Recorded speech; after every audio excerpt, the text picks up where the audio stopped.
ভগবান কোন প্রসাদ পায়? আপনি একটা নাড়ুগোপাল পুষেছেন, মন্দিরে একটা নাড়ুগোপালকে বসিয়ে রেখেছেন, আর নাড়ুগোপালের হাতটা এইভাবে বাড়ানো থাকে বলে আপনি প্রত্যেকটা দিন একটা করে নাড়ু নিয়ে গোপালের হাতে দিয়ে দেন। আপনি ভাবলেন যে গোপালকে আমি সেবা দিয়েছি, খুব আনন্দ। গোপাল ওগুলো খায় না, গোপাল ওগুলো খায় না। জন্মাষ্টমীর দিনে আপনি দামি দামি নাড়ু তৈরি করেছেন, লুচি করেছেন, সুজি করেছেন, পরোটা করেছেন, আটকড়াই ভেজেছেন, তা আপনার ছেলেটা যেদিন জন্ম হবে তার গালে আটকড়াই দিয়ে দেখবেন কিভাবে চেবায়। তাহলে আপনি জন্মাষ্টমীর দিনে কৃষ্ণের জন্মের শুভক্ষণে আপনি কৃষ্ণের বুকে লুচি দিয়ে দেবেন, কড়াই দিয়ে দেবেন, ও তো দম বন্ধ হয়ে মারা যাবে। তা আপনি আটকড়াই ভাজেন কি করে? তা বলুন কি? এগুলো নিছক নিজেদের মুখে ওই মানে আমি খাবো আমি মাখবো এই চিন্তা করে ভগবানকে স্থান দেওয়া, ওগুলোর দরকার নেই। আপনি যখন গোপাল সেবা দেবেন, আপনি যখন রাধারানীকে সেবা দেবেন, ওগুলোর দরকার নেই, কিচ্ছু দরকার নেই।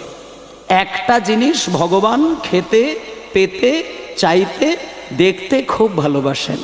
একটা জিনিস, হাতটা বাড়িয়ে থাকছে কিসের জন্য?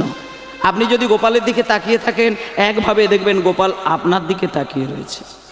আপনি ঠিক নীরবে ধ্যান দিয়ে দেখবেন, আপনার বাড়িতে যদি গোপাল থাকে বা কৃষ্ণ থাকে বা রাধারানী থাকে, আপনি চোখের দিকে একভাবে তাকাবেন, কারোর কথা ভাববেন না, কোনো চিন্তা নয়, নীরবে শুধু কিছুক্ষণ কৃষ্ণের দিকে বা গোপালের দিকে তাকিয়ে থাকবেন।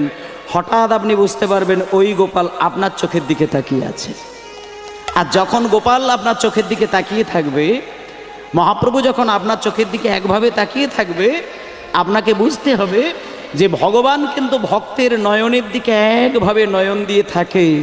কিসের জন্য? একটা আক্ষেপে কিন্তু ভগবান কাঁদেন। ভগবান নিজে কাঁদে ভক্তের একটা আচরণের জন্য।